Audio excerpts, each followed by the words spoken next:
우리나라의 국방장관이 베트남전에서 민간인 학살이 전혀 없었다, 법원에서 민간인 학살이 있었다는 것을 인정하고 정부에서 배상할 책임이 있다고 판결을 내렸는데도 불구하고 자기는 동의하지 않아요. 베트남 파병 한국군 민간인 학살이 전혀 없었다, 법원의 판결을 정면으로 반박했어요. 이러면 베트남에서 분노할 수밖에 없습니다. 그리고 우리가 일본에게 배상하라고 얘기할 명분이 없어지는 거예요. 일본 극우 세력들이 하는 얘기를 똑같이 우리나라 국방장관이 하고 있는 상황인데 아주 쪽팔린 일입니다. 일본을 닮아가는 일이고, 일본의 고이케 유리코 도쿄도지사가 조선인 학살 없었다 막말 쏟아내고 이런 거랑 똑같은 궤로 얘기하고 있는 거예요 지금. 물론 우리나라가 월남전에 참전한 것은 공산주의로부터 자유민주주의를 지키기 위한 아주 좋은 의미의 참전이었어요. 일본이 자행했던 식민지배 침략전쟁을 통한 학살 범죄가 아니라 민주주의를 지키기 위한 아주 성스러운 좋은 의미의 전쟁에 참전했던 거였습니다. 우리나라는 전쟁을 하다가 민간인 학살도 분명히 있을 수밖에 없어요. 전쟁이란 건 원래 그런 거기 때문에. 전쟁 학살 유족들 모든 증거들이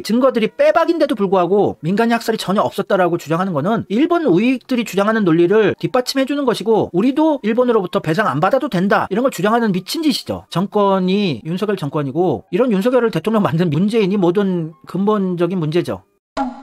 한미일 미사일 방어 훈련을 했는데 미국이 일본해, 우리의 동해를 일본해라고, Sea of Japan이라고 표기를 했는데 그때 해석하지 말라고, 일본해라고 쓰면은 훈련 참가 안 한다, 배짱을 부리고 깽판을 쳐야죠. 일본 갑이고 한국이 을이 됐어요. 일본 형님 굽실굽실 하고 있는 상황입니다. 이런 게 한두 건이 아니죠, 윤석열 정권이. 정진석이라는, 나 진짜 정진석 너무너무 미워요. 덩치 큰 친일파 후손이 있습니다. 이재명 맨날 까는 놈, 수첩 까고 기자 출신이에요. 이 사람도. 기자 출신들은 왜 이렇게 이재명을 싫어할까? 일본은 조선 왕조와 전쟁한 적 없다, 일본 극우들이 총독감이다. 정진석은 기자 출신의 친일파 후손이죠. 유명한 친일파 후손입니다. 친일파 정진석의 할아버지 농민수탈 공로 표창장을 받았던 사람이에요. 정진석의 조부 정인각이 농민수탈 공로로 표창을 받은 내용이 기사가 올라갔어요. 조선 총독부 관보에. 빼박이냐 빼박. 왜 이런 자들이 설치고 있을까? 우리나라가 독립국가가 맞나? 일본 침략 때문에 망한 게 아니다. 친일파의 후손이 우리나라 보수 정치인이랍니다. 그것도 다선의 중진 의원이죠. 정진석도 내각제를 찬성하는 인간이죠. 차라리 내각제로 가자. 내각제 찬성파. 방일 의원단, 친일파 후손이니까 방일 의원단에 정진석이 참가했겠죠. 일본 윤석열 부상에 희망을 찾고 있다. 일본이 희망적인 나라가 되어가고 있어요. 진짜로. 정진석 할아버지의 친일 행적. 3.1 독립 만세 운동이 일어난 해인 1919년부터 1928년까지 계룡면에 서기를 했어요. 충청도의 유지구만요. 1929년 부터 42년까지 계룡 면장을 지내고 친일 행적을 했던 인물인 정인각, 일본 이름 오타니 쇼헤이와 같은 오타니 마사오. 야, 할아버지가 완전 친일파네. 충남 공주군 계룡 면장으로 재직할 시절에 군용물자 조달 및 공출 업무, 군사 원호 업무, 여론 환기 및 국방 사상 보급 선전 업무, 국방 헌금 및 애국기 헌납 자금 모집 업무 등을 적극적으로 수행해서 진화사변 공로자 공적 조서에 이름이 올랐던 인물입니다. 기똥찬 친일파네. 토착 왜구 맞네요. 토착 왜구다. 정진석이 깜빵에 갈 뻔했었는데 윤석열이 풀어줘요. 윤석열 검찰총장 결국 고향 친구 정진석을 구했다. 정진석이 깜빵에 갈 뻔했었는데 윤석열이 불기소 처분을 내렸어요. 공직선거법 위반 혐의로 피소됐었는데 6개월 동안 수사하고 증거 불충분으로 혐의 없음 불기소 처분했어요. 고향 친구 윤석열이 도와주고 원내대표 자리를 둔 거죠. 정진석이 또 연관돼 있는 사람이 있습니다. 박덕흠과 사돈이에요.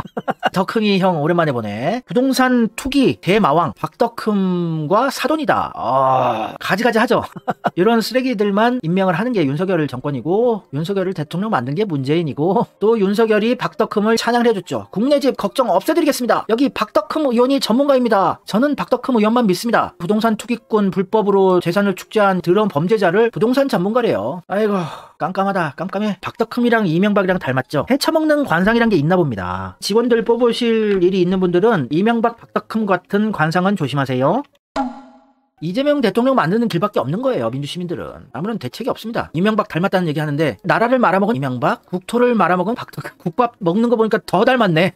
어떻게 이렇게 닮았을까? 형제가 아닐까? 국내임 정치인들 쓰레기라고 생각을 했었는데 윤석열이 되고 나니까 홍준표다, 유승민이다, 그나마 상식적으로 보이는 겁니다. 윤석열이 얼마나 심각한 쓰레기인지 알 수가 있는 거죠. 홍준표, 유승민이다, 나경원이다. 윤석열 대통령 되니까 홍준표, 유승민, 나경원 정도는 봐줄만 하는 거예요. 진짜 윤석열 되기 전까지는 순한 맛이었구먼. 홍준표가 상식적으로 보인다니까요. 윤석열이 얼마나 쓰레기인가 느낌이 팍팍 오네요.